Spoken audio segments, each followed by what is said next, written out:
The man with the bomb thought he had chosen the perfect target. A quiet government building. An old security guard who barely looked up from his newspaper. What the terrorist didn't know was that those weathered hands had once defused explosives in 3 different war zones. At 2:47 p.m. on a Tuesday in downtown Dallas, the Harold Whitman Federal Building looked like any other government office. Employees shuffled through the lobby with their badges and coffee cups. They were heading to meetings about budget allocations and policy reviews. The marble floors echoed with the sound of dress shoes and casual conversation. Behind the security checkpoint sat a man most people never noticed. His name was Sergeant First Class Vernon Ridgeway, though no one in the building knew that. To them, he was just the old guy at the desk. He checked IDs and occasionally asked visitors to empty their pockets.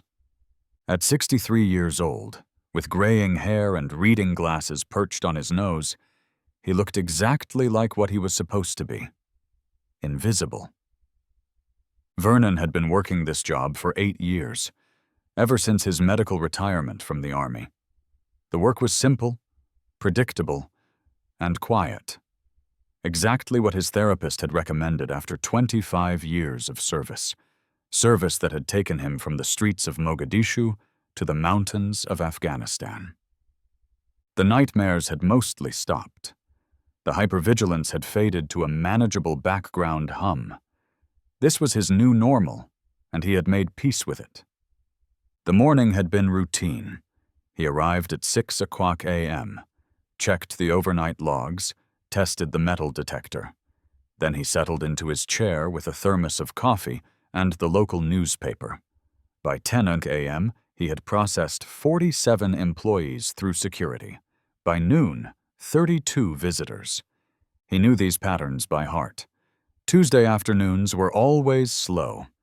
At 2:43 p.m., Vernon noticed the young man approaching the entrance.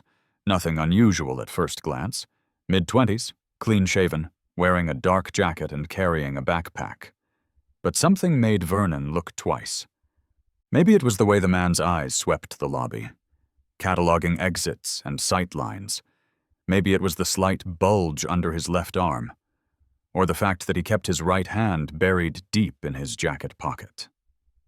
25 years of combat experience had taught Vernon to trust his instincts, even when they whispered warnings he didn't want to hear. The young man approached the checkpoint with a nervous smile. "Good afternoon," he said.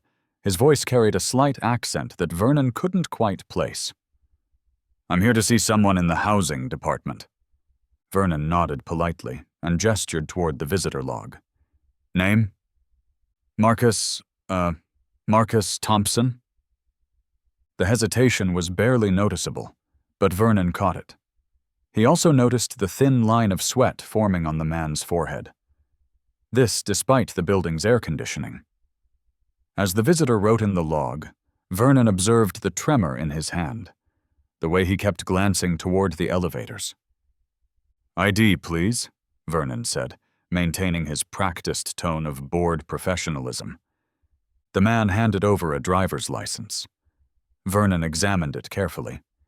He noted the address, the issue date, the photo that looked slightly off. It wasn't a bad fake, but it wasn't perfect either. He had seen better ones in Kabul. "Thank you, Mr. Thompson. Please step through the metal detector." This was the moment Vernon had been dreading for 8 years. The moment when his quiet, predictable world would collide with the violent reality he thought he had left behind. As the man approached the detector, Vernon's trained eye caught something crucial. The outline of something strapped to his chest beneath the jacket. The shape was unmistakable. The detector remained silent as the man passed through, which meant the device wasn't metallic. Vernon's blood turned cold as he recognized what that meant. Modern explosives, plastic compounds, military-grade materials. "All clear?" the man said with a smile. but his eyes never stopped moving. Vernon forced himself to nod and smile back. "Elevators are to your right. Housing department is on the 5th floor." The man thanked him and walked toward the elevators, but instead of pressing the call button, he turned around. He surveyed the lobby again. Vernon watched from his peripheral vision while pretending to read his newspaper. After a few moments, the man walked back toward the security desk. That's when Vernon knew the truth. This wasn't a simple bombing. This was a hostage situation. "Excuse me," the man said. His voice now carried a different tone. The nervous politeness was gone, replaced by something colder. "I forgot to mention something." Vernon looked up from his paper with practiced indifference. "What's that?" "I need everyone in this lobby to understand something important. The device I'm carrying will level this entire floor if I release this trigger." The man slowly pulled his right hand from his pocket. He revealed a small electronic device with a red button under his thumb.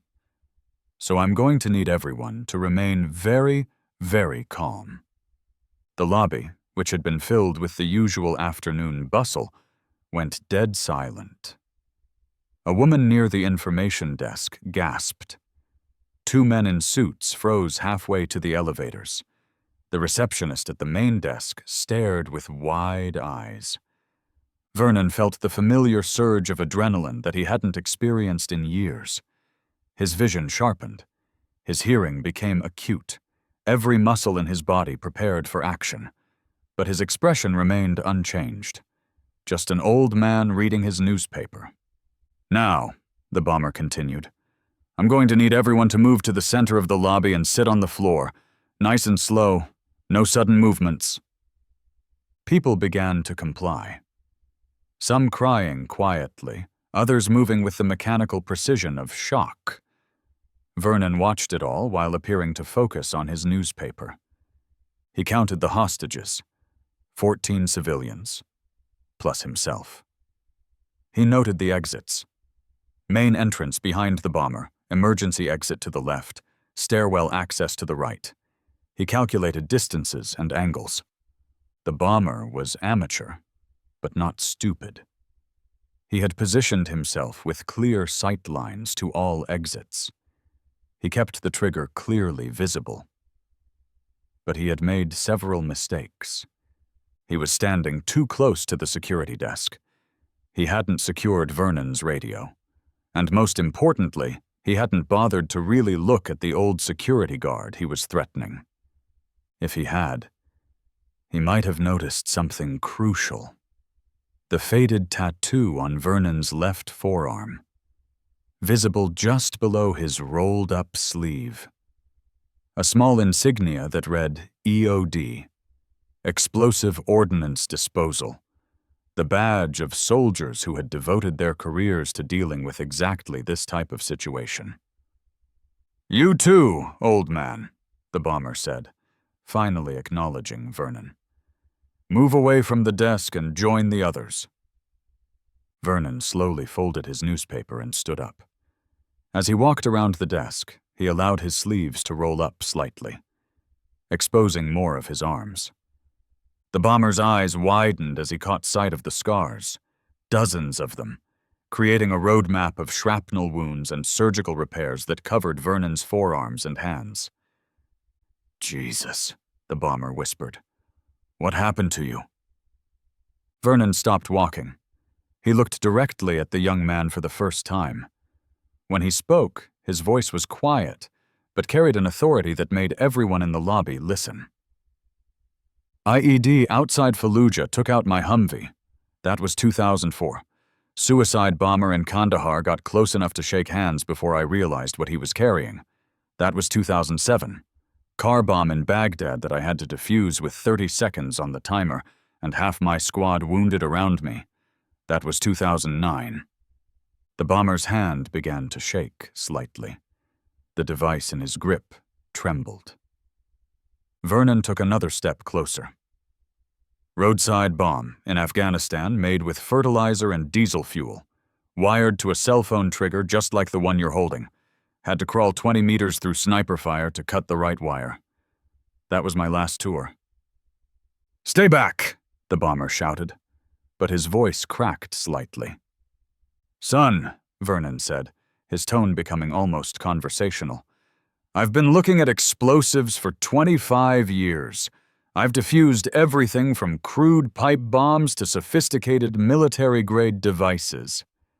I've seen triggers that were more complex than surgical instruments, and others that were simpler than garage door openers." Vernon's eyes never left the bomber's face, but his peripheral vision was cataloging everything. The exact position of the trigger thumb, the type of device, the bomber's stance and balance. "What you're holding there is a basic remote detonator, probably connected to maybe 2 pounds of plastic explosive, judging by the way it's distributed across your chest. Effective kill radius of about 15 feet. Damage radius maybe twice that." The bomber's eyes were wide now. "How do you know all this?" 25 years, son. Army EOD. I've defused dozens of devices exactly like yours." Vernon took another small step forward. "But here's what you might not know about that particular model. The safety mechanism requires constant pressure on that button. The moment your thumb comes off, you've got exactly 3 seconds before the circuit completes." This was a bluff. Vernon had no idea what type of device the bomber was carrying or how it was configured, but he knew something more important. He knew fear, and he could see it growing in the young man's eyes. 3 seconds, Vernon repeated. "That's not enough time to change your mind.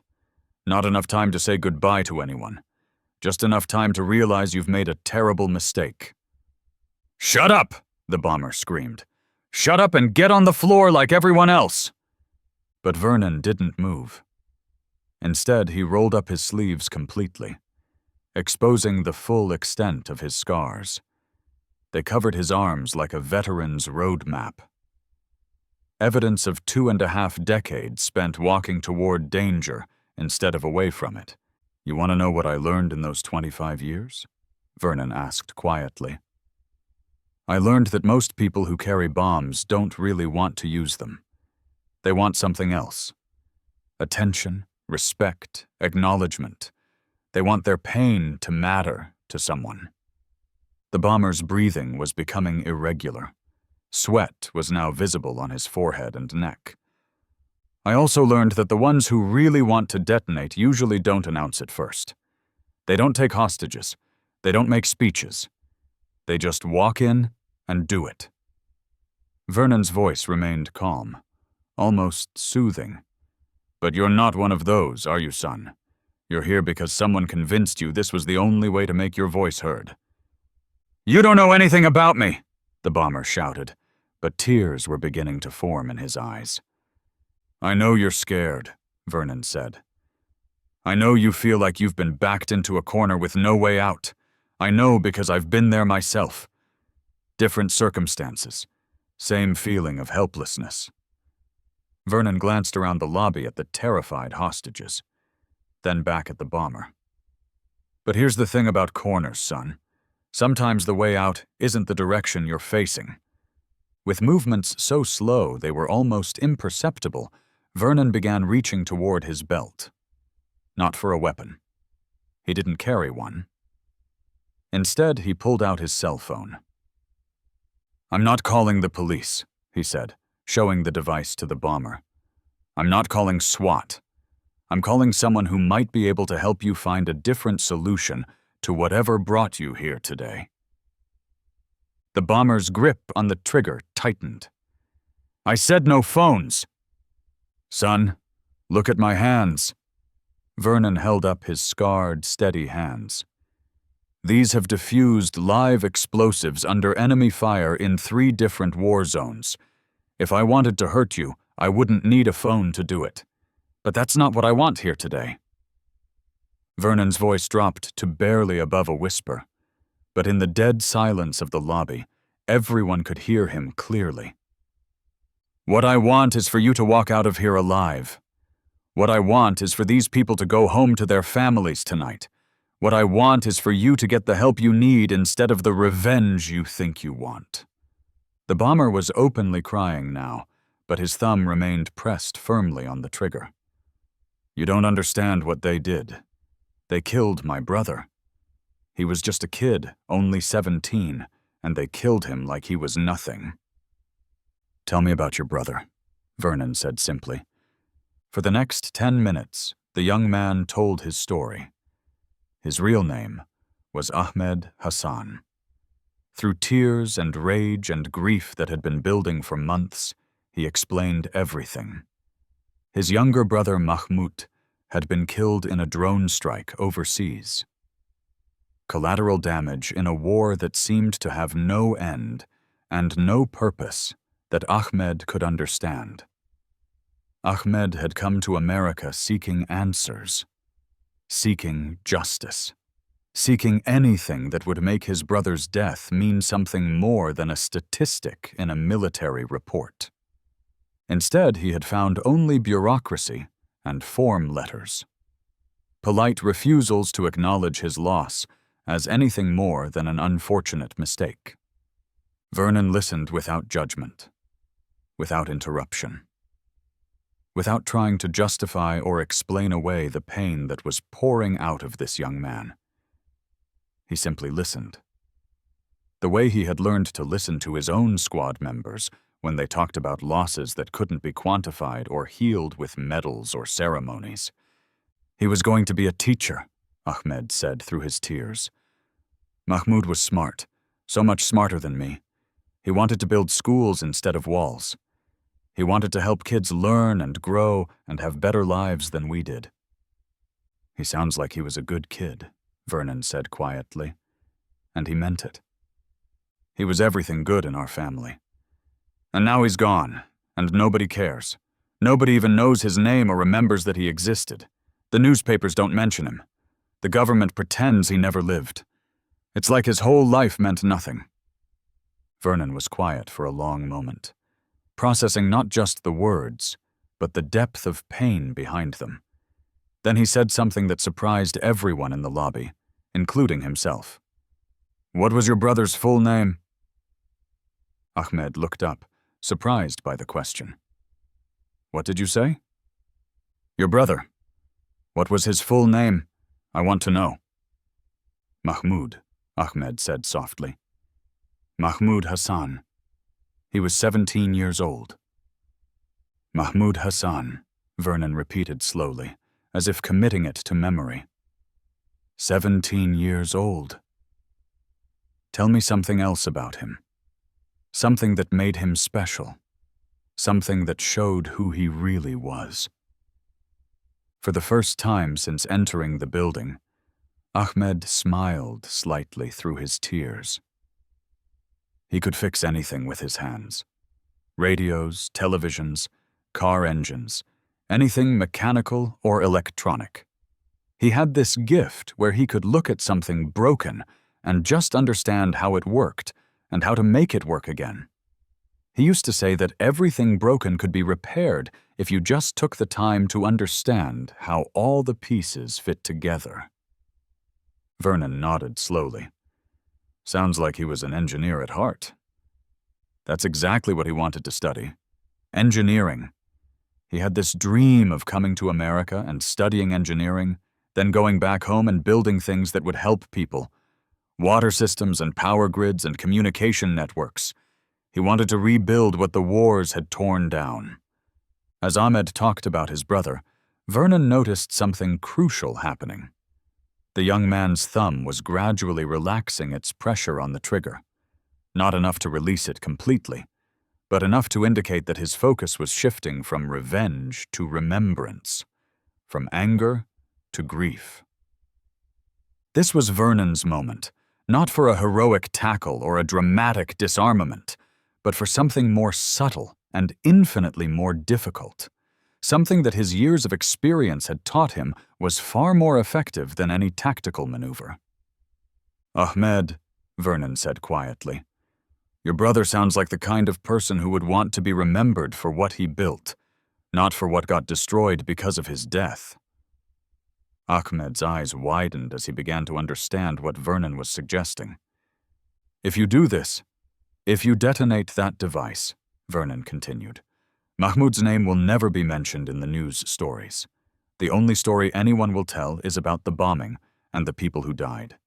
His memory, his dreams, his plans to build schools and help people, all of that gets buried under the rubble and the headlines about terrorism. Ahmed's grip on the trigger was definitely loosening now. Vernon could see it clearly, and he pressed forward carefully. But if you walk out of here today, if you find another way to honor his memory, then maybe his story gets told the way it should be told. Maybe people get to know about the 17-year-old who wanted to build instead of destroy, who dreamed of making the world better instead of making it worse. Ahmed looked around the lobby at the hostages, many of whom were openly crying as they listened to his story about a brother they would never meet. For the first time since this all began, he seemed to see them as individual human beings rather than symbols of a system that had failed him. I don't know how to do that, he whispered. I don't know any other way to make people listen. Start by setting down that device, Vernon said gently but firmly. Just place it carefully on the floor and step away from it. Once you do that, I promise you, I will help you figure out how to tell Mahmoud's story the right way. I'll help you find people who will listen. Ahmed hesitated for what felt like an eternity, but was probably only 30 seconds. Everyone in the lobby held their breath as they watched this young man wrestle with a decision that would determine whether they lived or died. Then, slowly and carefully, he began to crouch down. Lowering the device toward the marble floor, his thumb remained pressed on the trigger until the very last second. But Vernon could see the exact moment when Ahmed made his final decision to choose hope over despair. The device touched the floor with a soft click. Ahmed lifted his thumb from the trigger. Nothing happened. Vernon had been partially right in his assessment. Ahmed wasn't a real bomber in the sense that he had never intended to actually detonate the device. It was indeed fake. Hastily constructed from spare electronics and modeling clay, powered by batteries that weren't even connected to anything dangerous. But that didn't diminish the tremendous courage it had taken for Ahmed to let go of that trigger. Not knowing for certain whether the device was real or fake, live or harmless. As soon as the device was safely on the floor, Vernon moved with the fluid precision of his military training, not to tackle Ahmed or restrain him violently, but simply to kick the device safely away from all the hostages and into an empty corner of the lobby, where it could do no harm even if it had been real. Ahmed collapsed to his knees on the marble floor, sobbing with relief and exhaustion and the crushing emotional weight of what he had almost done to innocent people in the name of his grief. Vernon knelt beside him and placed a gentle, fatherly hand on his shoulder. "It's over now, son," Vernon said quietly. "The hard part is done. Now we work together to get you the help you need and find the right way to honor your brother's memory." By the time the police and FBI arrived at the federal building, Vernon had already talked Ahmed through the entire process of peaceful surrender. No shots were fired. No one was injured. The bomb squad confirmed within minutes that the device was completely harmless.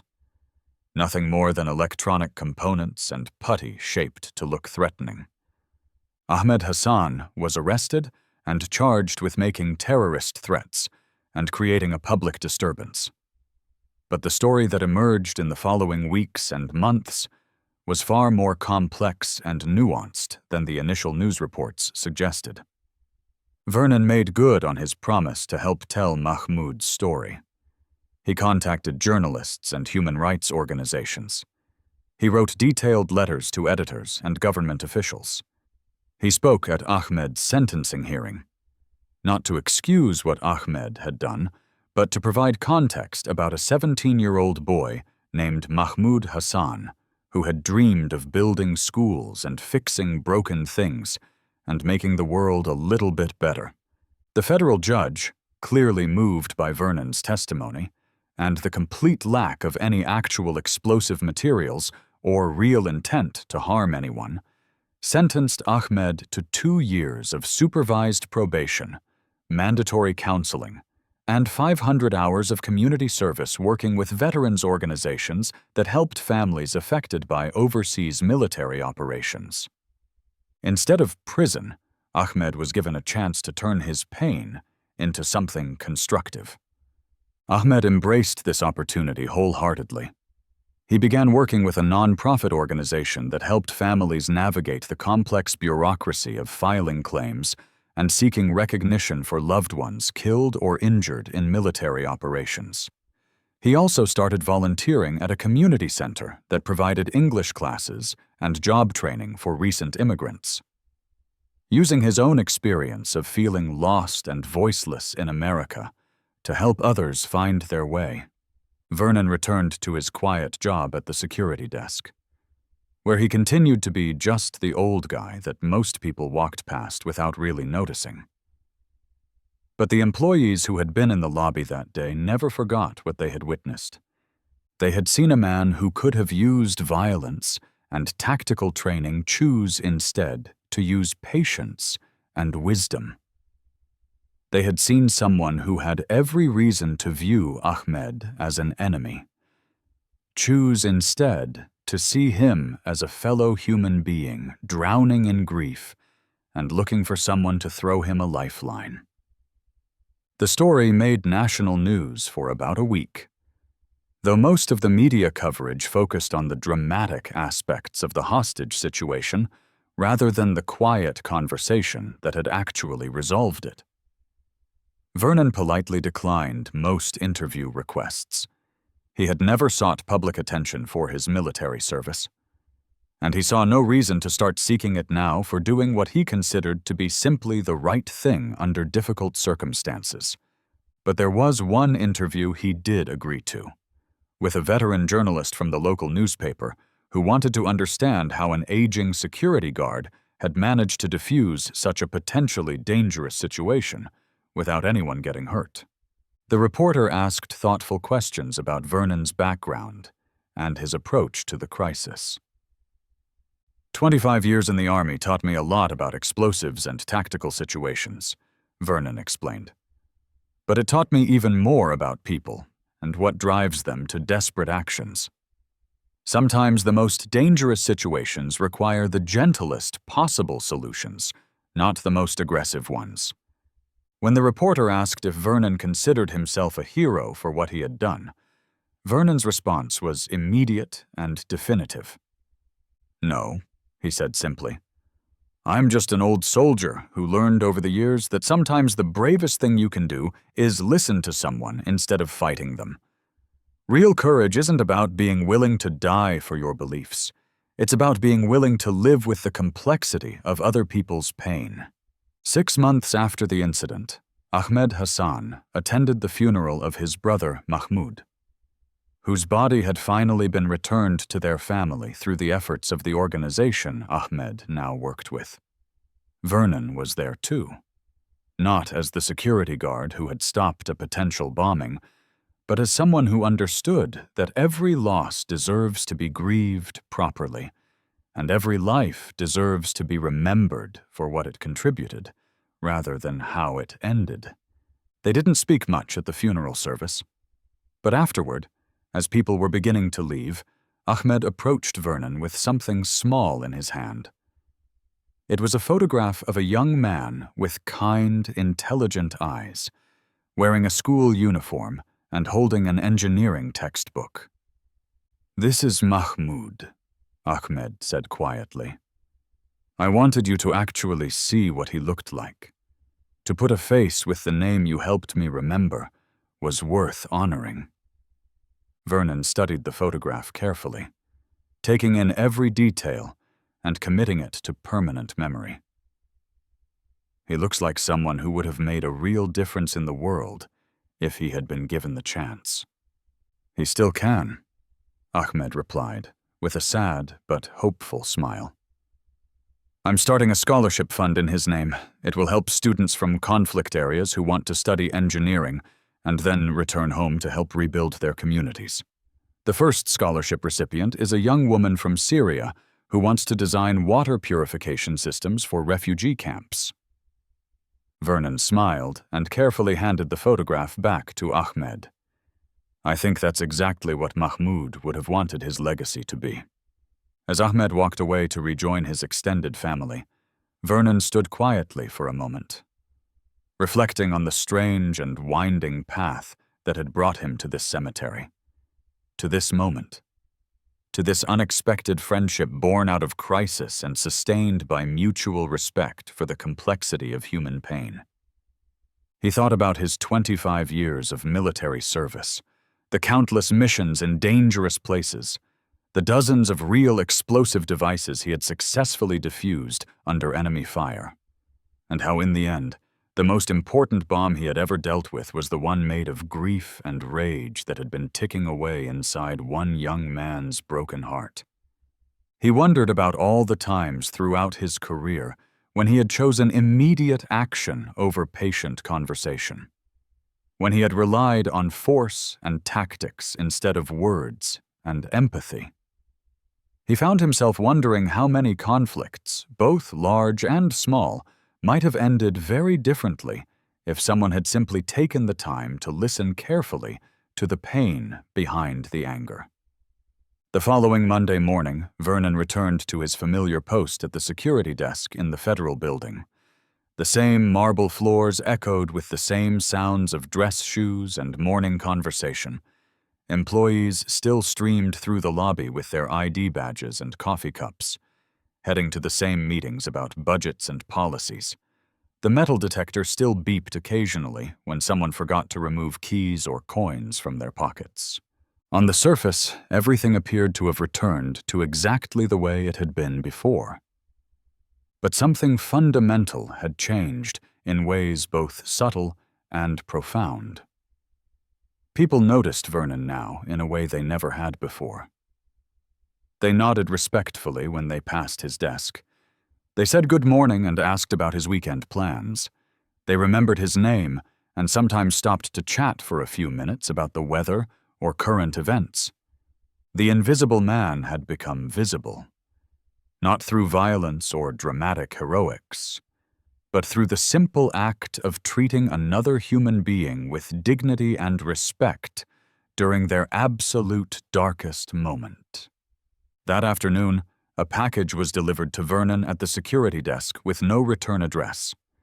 Inside was a small bronze plaque that read, "In loving memory of Mahmoud Hassan, 1997 to 2014, who dreamed of building schools instead of walls and fixing broken things instead of breaking them further." Below the inscription was a handwritten note from Ahmed. "Thank you for helping me remember what my brother would have wanted me to do with my pain. This will always remind me that the best way to honor someone's memory is to live the values they believed in." Vernon placed the small plaque on his desk, in a position where he could see it throughout each workday. It became a daily reminder that sometimes the most important battles in life are fought not with weapons or military tactics, but with patience and compassion, and the moral courage to see the frightened, hurting person behind the threatening behavior. As the months and years passed, Vernon continued his quiet, methodical work at the federal building, processing identification cards and checking bags, and maintaining the security protocols that kept everyone safe. But he also began doing something additional that wasn't part of his official job description. He started really listening to the people who came through his checkpoint, especially those who seemed agitated or upset, or like they might be carrying burdens too heavy for one person to manage alone.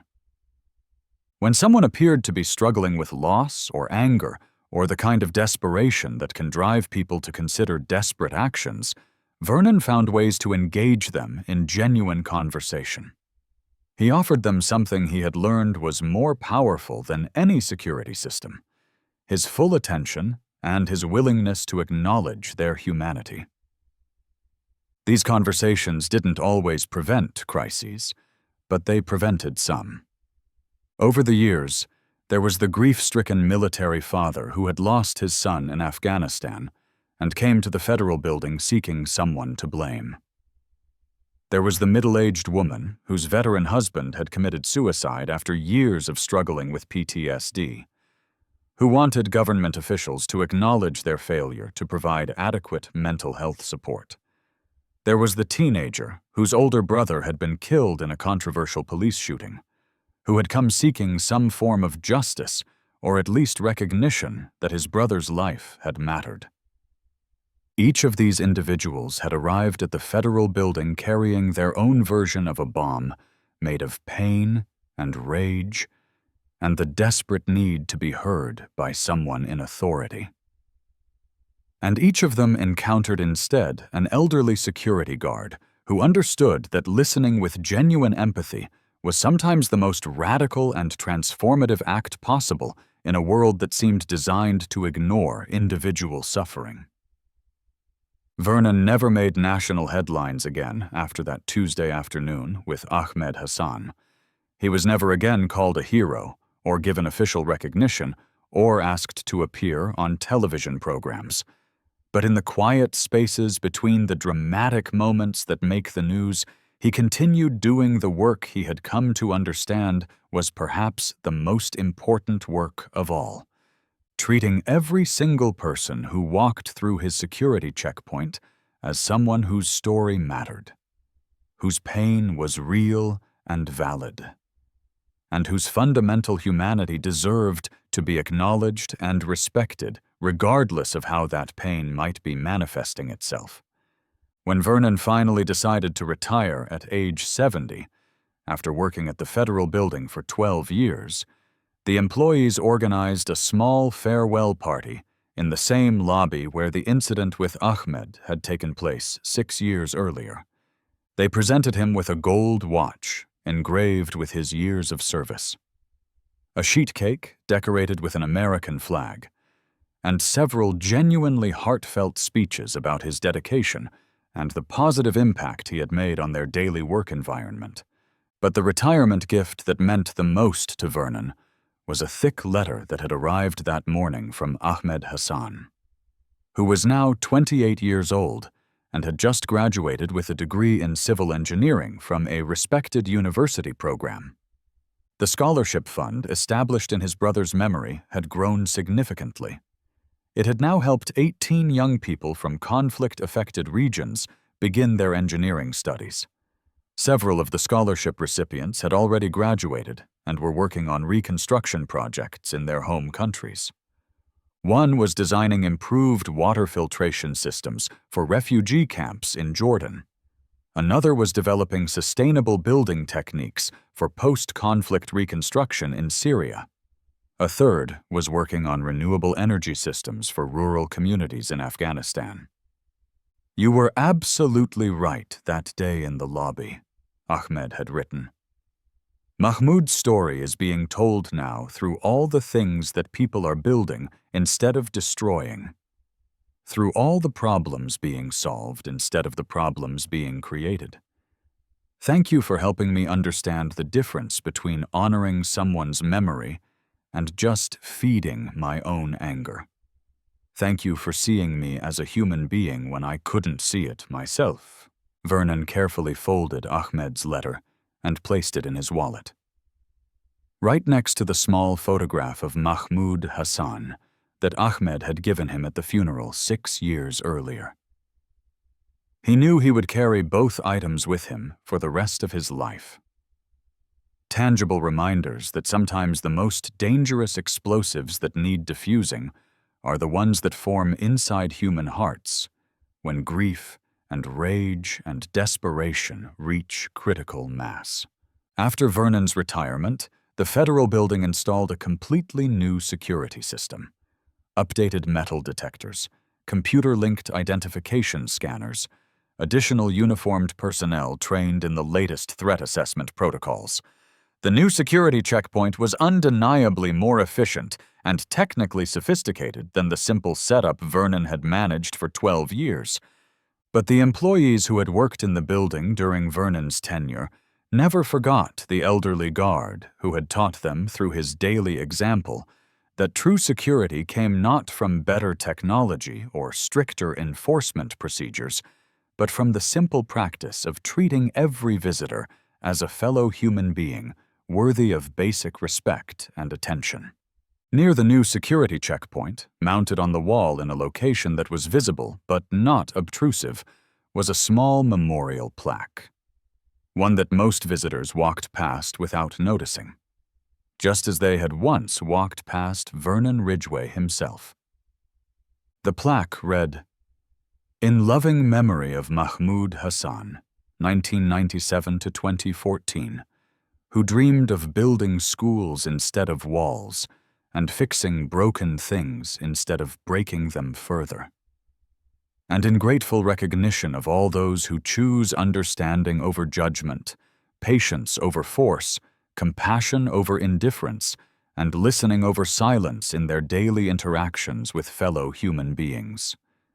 For the employees who had witnessed what happened in that lobby, and for the few visitors who took the time to stop and read the inscription carefully, the memorial served as a permanent reminder.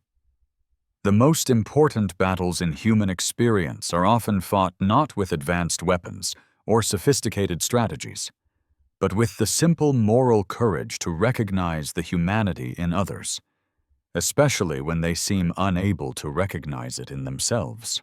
Vernon Ridgeway spent the early years of his retirement volunteering with several veterans support organizations and community mediation programs around the Dallas area.